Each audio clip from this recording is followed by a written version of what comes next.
करवा चौथ की कथा। आइए पढ़ते हैं करवा चौथ की कहानी। बहुत समय पहले की बात है। एक साहूकार के 7 बेटे और उनकी एक बहन करवा थी। सभी सातों भाई अपनी बहन से बहुत प्यार करते थे, यहाँ तक कि वे पहले उसे खाना खिलाते और बाद में स्वयं खाते थे। एक बार उनकी बहन ससुराल से मायके आई हुई थी। शाम को भाई जब अपना व्यापार व्यवसाय बंद कर घर आए तो देखा उनकी बहन बहुत व्याकुल थी। सभी भाई खाना खाने बैठे और अपनी बहन से भी खाने का आग्रह करने लगे, लेकिन बहन ने बताया कि उसका आज करवा चौथ का निर्जल व्रत है और वह खाना सिर्फ चंद्रमा को देखकर उसे अर्घ्य देकर ही खा सकती है। चूंकि चंद्रमा अभी तक नहीं निकला है, इसलिए वह भूख प्यास से व्याकुल हो उठी है। सबसे छोटे भाई को अपनी बहन की हालत देखी नहीं जाती और वह दूर पीपल के पेड़ पर एक दीपक जलाकर चलनी की ओट में रख देता है। दूर से देखने पर वह ऐसा प्रतीत होता है कि जैसे चतुर्थी का चांद उदित हो रहा हो। इसके बाद भाई अपनी बहन को बताता है कि चांद निकल आया है, तुम उसे अर्घ्य देने के बाद भोजन कर सकती हो। बहन खुशी के मारे सीढ़ियों पर चढ़कर चांद को देखती है, उसे अर्घ्य देकर खाना खाने बैठ जाती है। वो पहला टुकड़ा मुंह में डालती है तो उसे छींक आ जाती है। दूसरा टुकड़ा डालती है तो उसमें बाल निकल आता है और जैसे ही तीसरा टुकड़ा मुंह में डालने की कोशिश करती है तो उसके पति की मृत्यु का समाचार उसे मिलता है।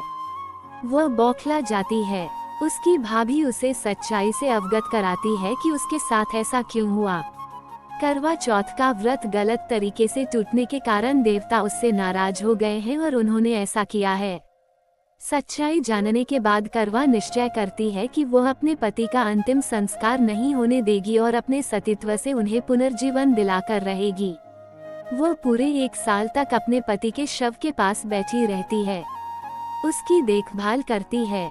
उसके ऊपर उगने वाली सुईनुमा घास को वह एकत्रित करती जाती है।